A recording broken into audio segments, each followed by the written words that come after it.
When Protocol Zero was activated, they knew one thing for certain. If something went wrong, no one was coming to get them. Dawn broke with low-hanging fog over the maximum preservation area, 47 kilometers from base. It was 0542 when Commander Hayes gathered her 6-woman Ranger team for the final briefing. The tactical map showed the last known position. A group of 5, possibly 6 illegal poachers, armed with rifles and machetes, moving northeast into the most hostile terrain in the reserve.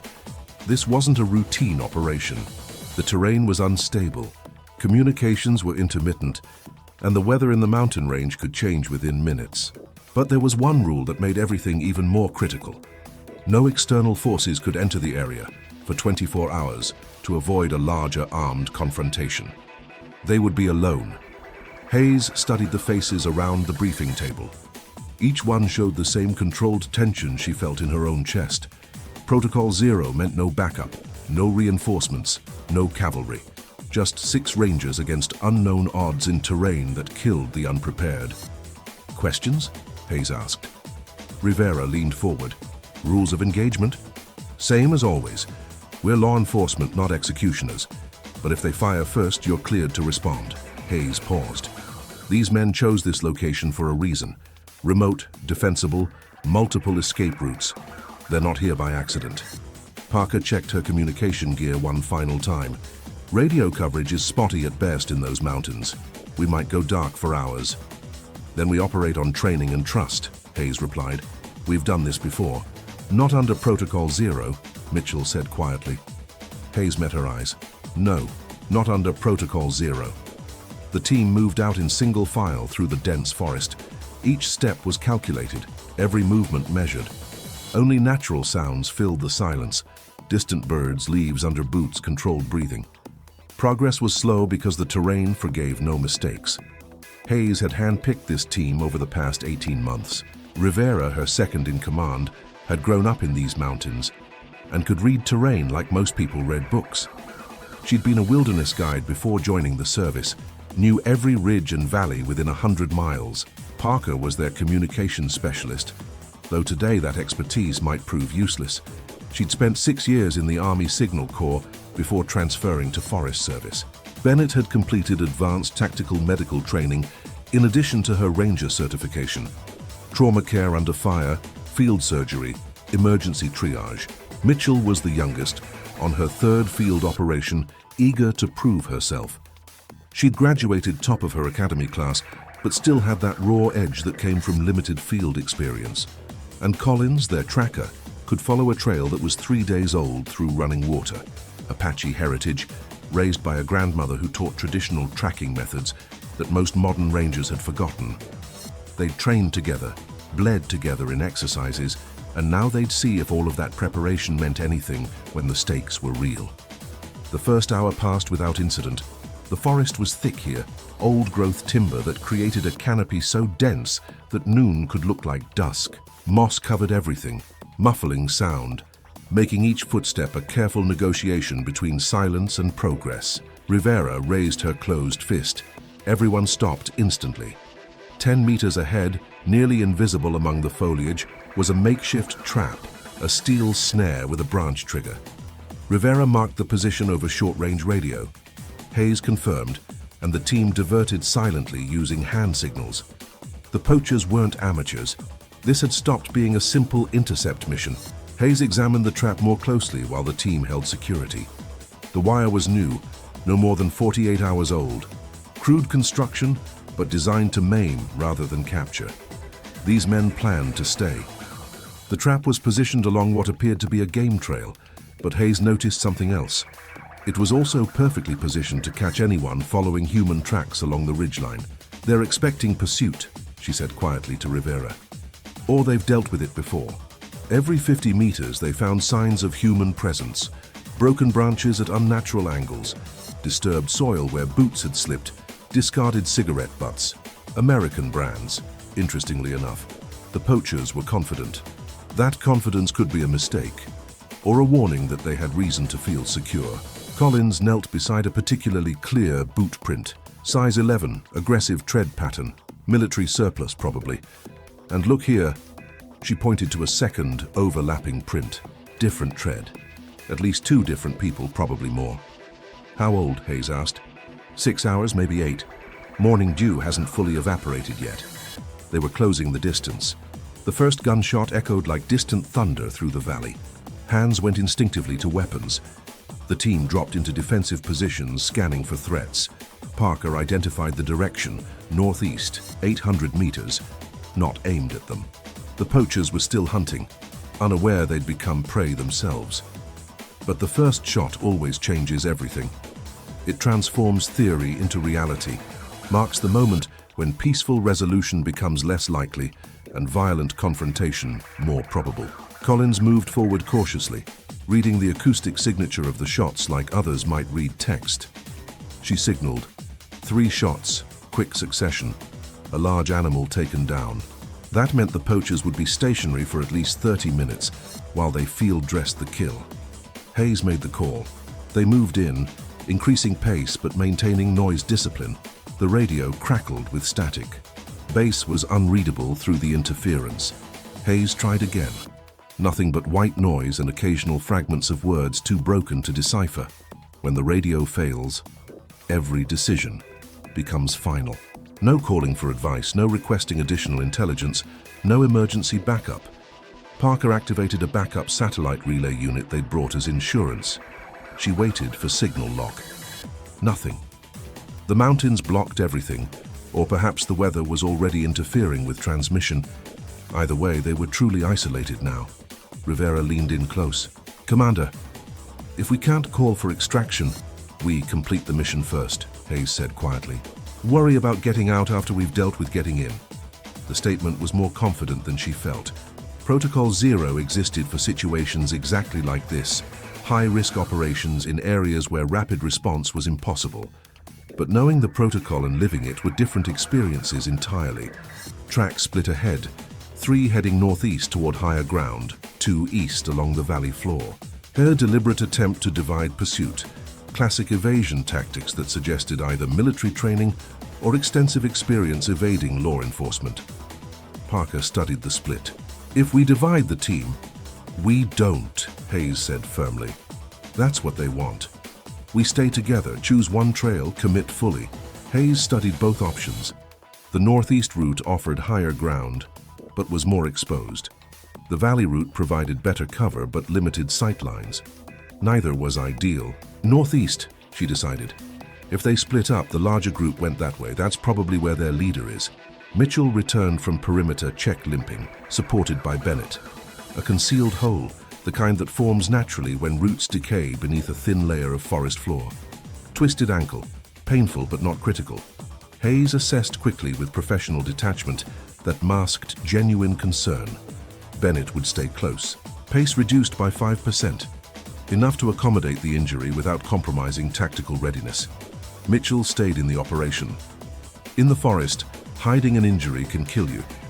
Not from the injury itself, but from the cascading consequences of trying to maintain pace while impaired. Twisted ankles become broken ankles. Exhaustion becomes collapse. Small problems become catastrophic failures. But what bothered Hayes more was the tactical implication. Mitchell had been walking point when she hit the hole. That meant traps were being set behind the poachers, designed to slow pursuit. These men knew how pursuit worked. They understood tactics, timing, and terrain. Hayes gathered the team close, voices barely above whispers. These guys are trained. Military or ex-law enforcement, possibly both. They're not panicking, they're executing a plan. That means we don't rush. We don't split. We don't assume anything about their capabilities or intentions. Nods around the circle. Everyone understood what that meant. This wasn't amateurs with deer rifles. This was professionals with combat experience. The tactical clock read 0817. 15 hours. 43 minutes left under Protocol 0. After that, the restriction lifted and backup could enter. But that also meant 15 hours of absolute isolation. 15 hours when anything that went wrong would have to be solved by the 6 of them alone. Dark clouds rolled in fast from the west, that peculiar greenish-gray that promised heavy rain. In the mountains, weather changed in minutes, and right now every indicator suggested a serious storm approaching. They accelerated, pushing the pace as much as Mitchell's injury allowed. Rivera stopped again, fist raised. Ahead, an improvised camp partially hidden in a natural depression between massive cedars. Warm fire remnants still smoking slightly. Fresh kill, an elk, mostly processed, with the meat wrapped in cheap plastic tarps. Equipment scattered but organized, suggesting a hasty but controlled departure rather than panicked flight. Hayes signaled tactical dispersal. The team fanned out in a defensive semicircle while she moved forward to examine the camp more closely. Ammunition boxes, 308 Winchester, 12-gauge buckshot, cheap radios, the kind you could buy at any truck stop, a Coleman stove, fuel canisters, sleeping bags. This wasn't a day hunt. They'd been planning to stay out here for at least a week, maybe longer, and they'd left it all behind. They knew we were coming, Parker said quietly over the radio. Or they heard something that spooked them, Bennett replied. Hayes studied the camp's orientation. It offered good sight lines down the valley, multiple escape routes and natural cover from aerial observation. Whoever led this group understood fieldcraft. Voices echoed ahead, still distant, but clear enough to confirm human presence. Male voices, relaxed conversation, the kind of careless communication that suggested they felt secure in their location. 4 armed men visible through the trees, moving without tactical awareness, talking openly. One clearly the leader, older, maybe mid-40s, with the bearing of someone used to command. The others deferred to him, looked to him before making decisions. 6 against 4 sounded good on paper, until terrain and visibility were factored in. The poachers had chosen their ground well. Heavy brush limited sight lines, fallen timber created natural barriers, and the slope gave them the high ground. Rivera signaled the question. Approach now or continue observation. Hayes shook her head. Not yet. She wanted better positioning, clearer understanding of their disposition, confirmation of the 5th and 6th men Collins had tracked. One poacher paused mid-conversation, head tilted, listening to something the others hadn't heard. His hand moved toward his rifle. The others noticed his alert posture and quieted. Everyone in Hayes's team froze. Breathing stopped. Fingers found trigger guards without conscious thought. Seconds stretched into something that felt like hours. Then the poacher shrugged, dismissing whatever he'd heard as wind or animal movement. Conversation resumed. The team remained frozen for another 30 seconds, waiting for heart rates to drop, for the adrenaline spike to fade. Collins, positioned on the far right flank, caught Hayes's attention and signaled. Movement behind the main group, roughly 50 meters upslope. Rear guard. 5th man, hanging back, watching for pursuit. Military training. No doubt now. No casual hunting party posted rear security with that kind of discipline. The rain began to fall, not gradually but suddenly, as mountain storms often do. Within 90 seconds, visibility collapsed to less than 20 meters. The forest floor turned slick, every surface becoming treacherous. Hayes made the decision they'd been dreading. Close contact now, or lose the opportunity. Once the poachers moved again, tracking through this rain would become nearly impossible. She signaled, advance, maintain dispersion, weapons ready. A figure appeared in the fog ahead, 10 meters facing away from them, focused on the rain and his footing rather than security. One of the poachers, separated from his group by the sudden weather. He turned. Eyes met through the rain. Hayes moved first. 3 steps, low and fast, using the sound of rain for cover. She reached him before he could bring his rifle up, before he could shout a warning. Silent takedown exactly as trained. Arm around the throat, controlling the weapon with her other hand, taking him to the ground with his own weight and momentum. Brutal, efficient, over in 4 seconds. But the warning shout had escaped, half-formed, abbreviated by her chokehold, but audible enough to alert anyone within 30 meters. Chaos followed. The team took defensive positions as gunfire cracked through the rain. Muzzle flashes lit up the fog like lightning. Rounds snapped through branches, thudded into tree trunks, kicked up mud and shredded vegetation. Hayes ordered restraint over the radio. No return fire unless directly threatened. They were law enforcement, not combatants, and every shot fired would have to be justified later. One voice cut through the rain, mocking them. Just women with little guns? You think that scares us?" They didn't answer. No tactical advantage came from revealing positions through speech. Behind their defensive position, Mitchell's hands shook slightly. Not from fear, from adrenaline, from the physiological response to sudden violence that no amount of training fully eliminated. Bennett squeezed her shoulder once, a silent reminder that she wasn't alone. Parker, pressed against a moss-covered boulder, tried to assess the situation. 4 shooters, maybe 5, firing without discipline or coordination. Panic shooting, not tactical fire. That was good. It meant they were reacting, not executing a plan. Collins, from her elevated position, spotted movement through the rain. Flanker, trying to circle behind Rivera's position, using the storm as cover. She keyed her radio twice, danger signal, and pointed. Hayes saw it immediately and hand-signaled Rivera.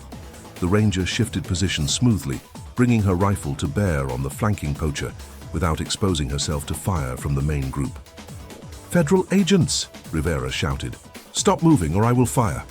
The flanker hesitated, caught in the open, rain streaming down his face. For a long moment, he seemed to be calculating odds, weighing options. "Last warning." Rivera's voice was steady, authoritative.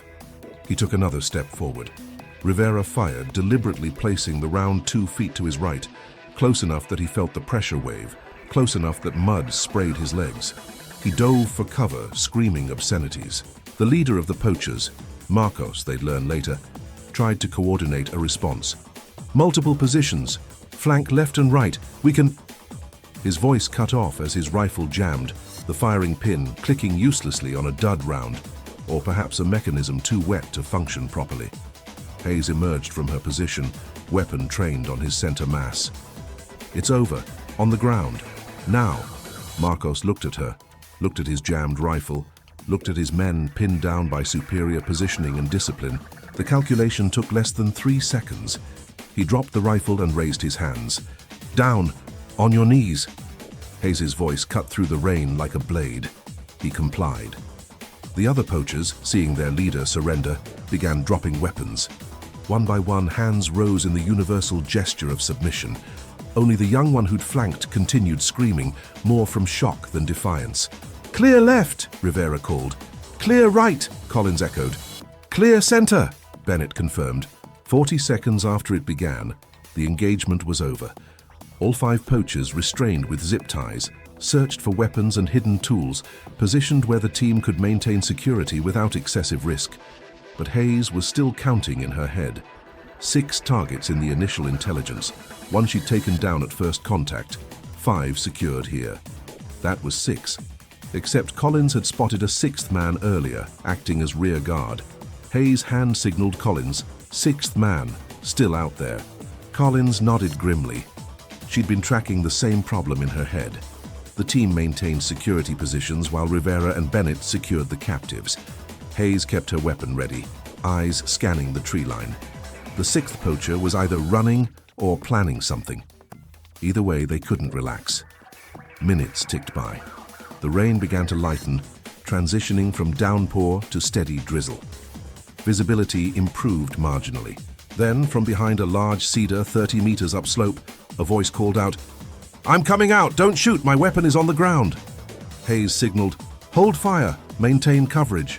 A man emerged slowly, hands held high and wide, moving with the careful deliberation of someone who understood exactly how quickly situations could turn lethal. Older than the others, 60 at least, wearing weather-worn hunting gear that had seen many seasons. His face carried the deep creases of a lifetime spent outdoors. He stopped 10 meters away, still well within effective range for any of the team's weapons. "Forest Service," Hayes called out. "On your knees, hands on your head, fingers interlaced." He complied without hesitation, moving slowly, telegraphing every motion. "You're good," he said, almost admiringly, as Parker approached to secure him. "Real good. Military?" "Forest Service," Hayes repeated flatly. "Right. Forest Service." His tone suggested he didn't quite believe that, but he wasn't going to argue while surrounded by armed rangers. "We didn't mean any harm," he continued as Parker zip-tied his wrists. "Just trying to make a living. You know how it is." "By killing protected animals in a federal preservation zone?" Rivera said sharply. He shrugged, the gesture awkward with his hands secured. Animals, trees, government decides what's protected and what's not. Seems arbitrary from where I'm standing. You're standing in federal custody, Hayes said coldly, so I'd suggest you stop talking. With all 6 secured, Hayes finally allowed herself a full breath. That was everyone. No more surprises, no more unknowns. The team checked each other for injuries. Mitchell had taken a graze from a ricochet on her forearm. Superficial, painful, but not serious. Bennett cleaned and bandaged it quickly with supplies from her medical kit. No other injuries. Considering the volume of fire they'd taken, that bordered on miraculous. Everyone okay? Hayes asked, making eye contact with each team member. Nods around the circle. Exhaustion was visible in every face, but control had been maintained throughout. They'd done it exactly as trained, disciplined, coordinated, professional. Good work, Hayes said simply. All of you. Parker sat with her hands still trembling slightly as she stowed extra ammunition. The adrenaline was wearing off now, leaving behind that hollow feeling that always followed violence. Rivera stood with her head bowed, breathing deeply, processing everything that had happened in the last 10 minutes. Collins methodically checked her rifle, reloading, ensuring everything was ready in case the situation deteriorated again. Mitchell stared at her bandaged arm, the reality of how close things had come finally registering. When it ends, no one celebrates, because it doesn't feel like victory. It feels like survival. Relief that everyone made it through, awareness of how easily it could have gone differently. Hayes tried the radio again. Her voice was tired but firm. Base, this is Alpha. Contact established. 6 targets secured, requesting extraction. Over. Static filled the air for long seconds. Then finally a clear voice broke through. Alpha, this is Base. Confirm 6 targets secured. Affirmative. 6 in custody. Team intact. Minor injuries only. Outstanding. Helicopter en route. ETA 90 minutes. Weather's clearing enough for flight ops. Stand by for confirmation. Copy. Alpha out. Hayes closed her eyes for a moment, letting the tension drain. 90 minutes. They'd managed the hardest part. Everything else was just waiting. She looked at Marcos, who sat with his head down, rain dripping from his hair. You think you're heroes, he said bitterly. You're just doing the government's dirty work, protecting trees while people starve. People aren't starving because of conservation laws, Collins said quietly. They're starving because guys like you take everything and leave nothing. Big words from someone with a gun. The only reason you're talking, Hayes said coldly, is because we showed more restraint than you deserved. I suggest you be grateful for that and shut up. Marcos wisely chose silence. The team waited, rain now reduced to mist. Each ranger was exhausted, soaked through, cold but intact.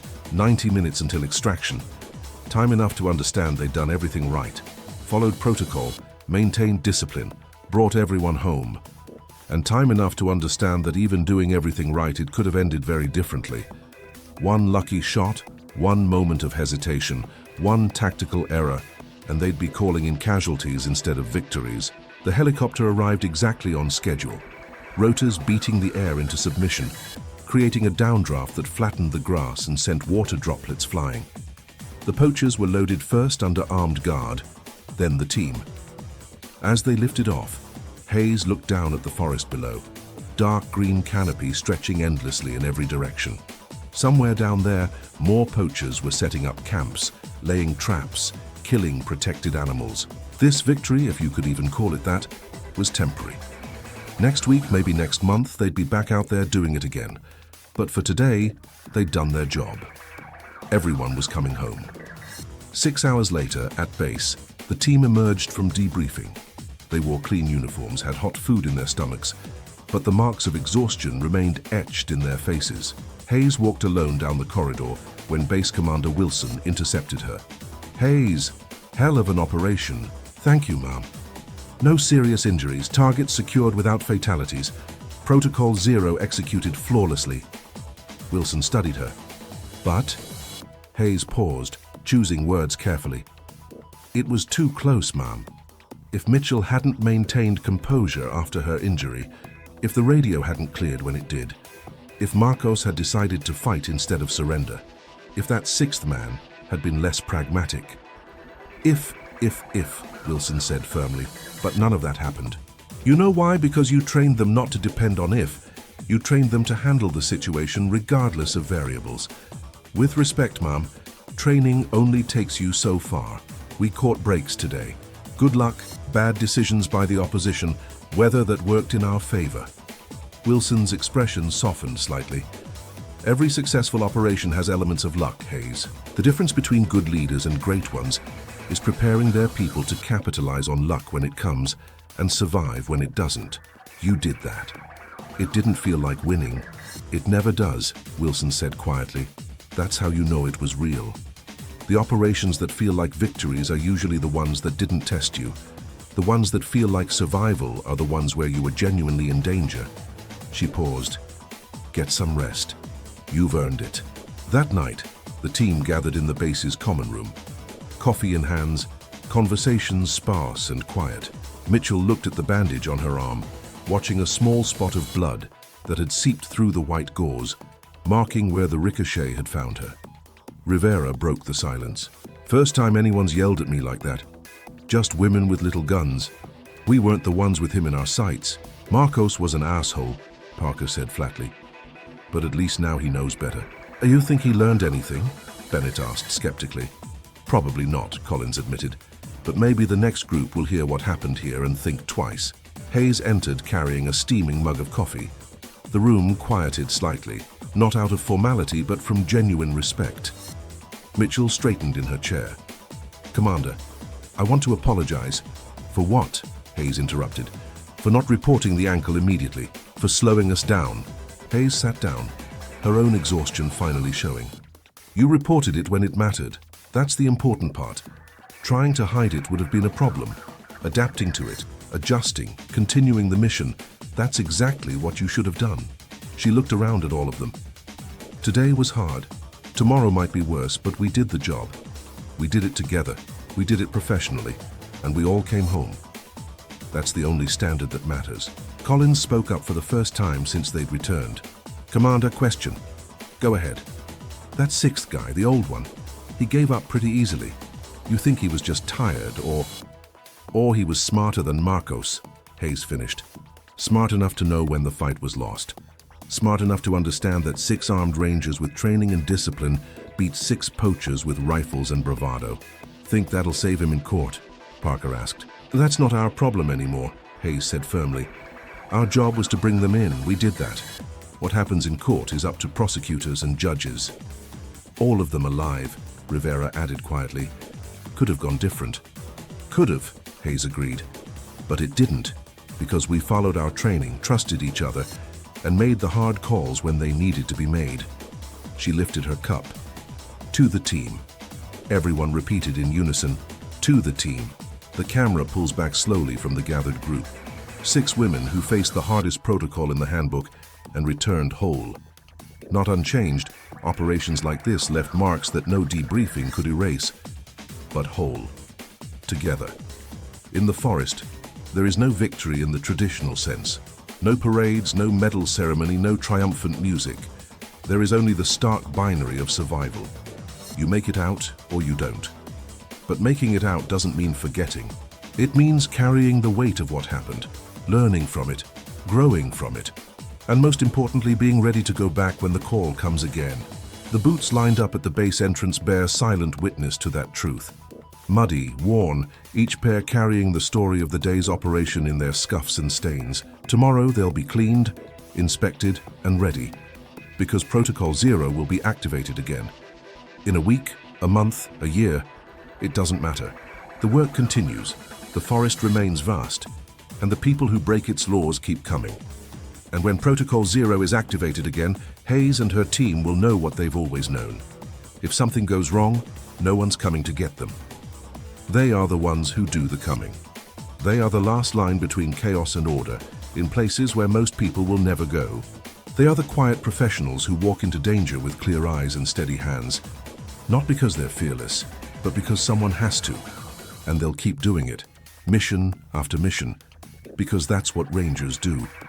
That's what Protocol Zero means. No backup, no rescue. No tolerance for those who think laws don't apply in remote places. Just 6 women, a shared mission, and the unshakable belief that the job matters. Tomorrow, they'll be ready. Because tomorrow the forest will need them again.